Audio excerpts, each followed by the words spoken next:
পরতে পরতে রহস্য ট্যাংরা কাণ্ডে। ট্যাংরার বিত্তবান দে পরিবারের সব সদস্য আত্মহত্যার চেষ্টা করছিলেন নাকি পরিকল্পনা করে বাড়ির তিনজনকে খুন করা হয়েছে, সেই রহস্য এখনও উন্মোচিত হয়নি। তবে একটি বিষয় পুলিশ নিশ্চিত যে যাই ঘটে থাকুক না কেন তা খুব পরিকল্পনা করেই করা হয়েছে।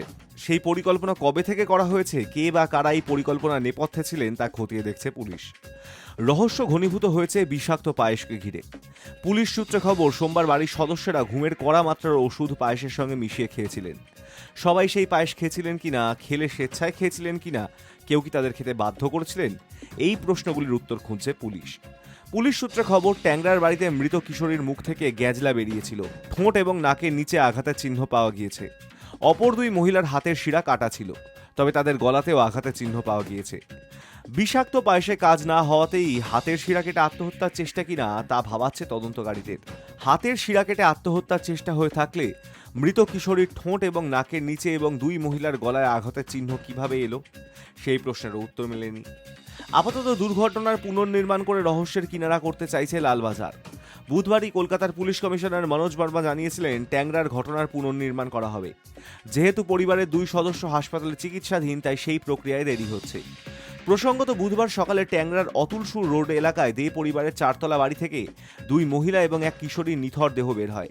তাদের নাম রমি দে, সুদেষ্ণা দে এবং প্রিয়ম্বদা দে।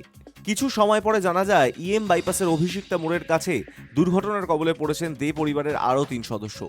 আহত হন রমির স্বামী প্রসূন দে, সুদেষ্ণার স্বামী প্রণয় দে এবং পরিবারের এক নাবালক সদস্য। পরিবারের সকলেই নাকি আত্মহত্যার চেষ্টা করেছিলেন। দুর্ঘটনার পরে আহতরা দাবি করেন, আর্থিক সমস্যার কারণেই একসঙ্গে আত্মহত্যার চেষ্টা করেন তারা। তাদের দাবি মোতাবেক 6 জন একসাথে পায়েসের সঙ্গে ঘুমের ওষুধ মিশিয়ে খেয়েছিলেন। পরে গাড়ি নিয়ে 3 জন বেরিয়ে পড়েন এবং আত্মহত্যার উদ্দেশ্যে পিলারে ধাক্কা মারেন। স্থানীয়রা জানেন, একদিন আগে থেকে ওই বাড়ির কাউকে ডাকাডাকি করে সাড়া পাওয়া যাচ্ছিল না। ফলে 3 জনের মৃত্যু কখন হয়েছে তা জানতে ময়নাতদন্তের রিপোর্টের জন্য অপেক্ষা করছেন তদন্তকারীরা। দে পরিবারের চামড়ার ব্যবসা রয়েছে, কারখানাও রয়েছে তাদের। সেই কারখানাতেও বৈভব এবং রুচিশীলতার ছাপ স্পষ্ট। আশপাশের লোকেরা বলেছেন, মঙ্গলবারও খোলা ছিল কারখানা। বুধবার অবশ্য সেটি বন্ধ ছিল সকাল থেকে। বাইরে থেকে দেখে বোঝা যায়, 4 তলা বাড়ির মতন কারখানাটিও পরিপাটি করে গোছানো। নিয়মিত রক্ষণাবেক্ষণ এবং পরিষ্কার পরিচ্ছন্ন রাখা হয় কারখানাটি। এমন বৈভবশালী পরিবারে আর্থিক সমস্যার কারণে আত্মহত্যার তত্ত্ব কতটা গ্রহণযোগ্য তা নিয়ে উঠছে প্রশ্ন। Hi news network.